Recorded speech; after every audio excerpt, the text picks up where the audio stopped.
par l'entremise de leur secrétaire général et porte-parole, abbé Donatien Zoll, les évêques catholiques, médiateurs des discussions ayant abouti à l'accord de la Saint-Sylvestre, ont dit toutes leurs préoccupations au sujet de la non-application des préalables exigés par le dit accord pour l'organisation des élections libres, transparentes et apaisées.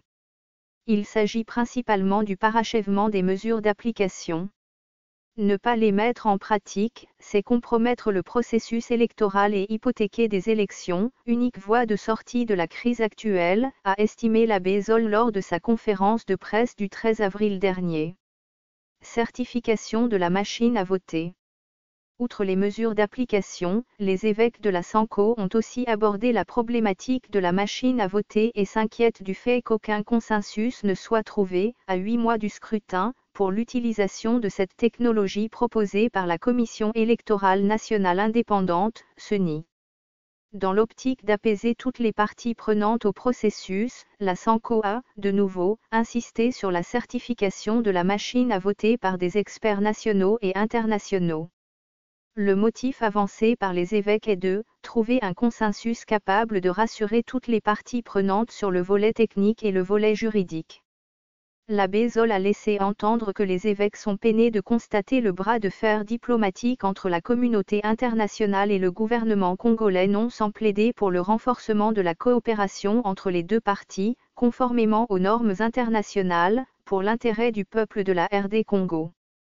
Cette surchauffe a malheureusement amené à des prises des décisions qui pénalisent davantage le peuple RD congolais.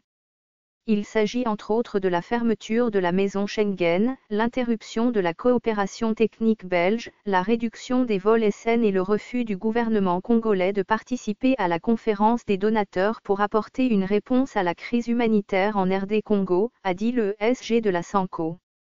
En dépit du refus manifeste du gouvernement RD congolais, la conférence des donateurs s'est tenue à Genève, vendredi 13 avril. 528 millions de dollars américains ont été mobilisés. Crainte de la montée des tensions identitaires. L'autre actualité qui défraie la chronique est celle relative à la double nationalité. À en croire l'abbé Zoll, les évêques redoutent la montée des tensions identitaires et l'instrumentalisation de la justice pour le règlement des comptes politiques, renseigne le document. La Sanco attire particulièrement l'attention de l'opinion sur cette question de double nationalité pour laquelle la loi, insiste-t-elle, doit être appliquée de manière impartiale. Personne n'est au-dessus de la loi qui doit être appliquée de manière impartiale, lit-on dans le communiqué signé par le SG de la Sanco l'abbé Donatien Zoll.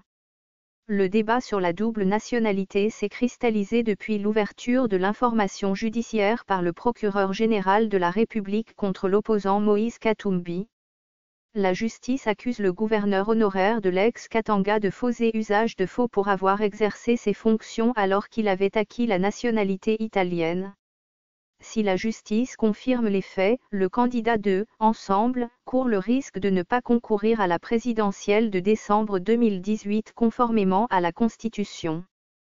Pour lui, sang est fini, a récemment déclaré le secrétaire permanent du PPRD, parti présidentiel, provoquant une vague de protestations dans le camp de soutien à Moïse Katumbi. Ce fichier audio a été créé par Panopreter Basic, vous pouvez le télécharger sur www.panopreter.com.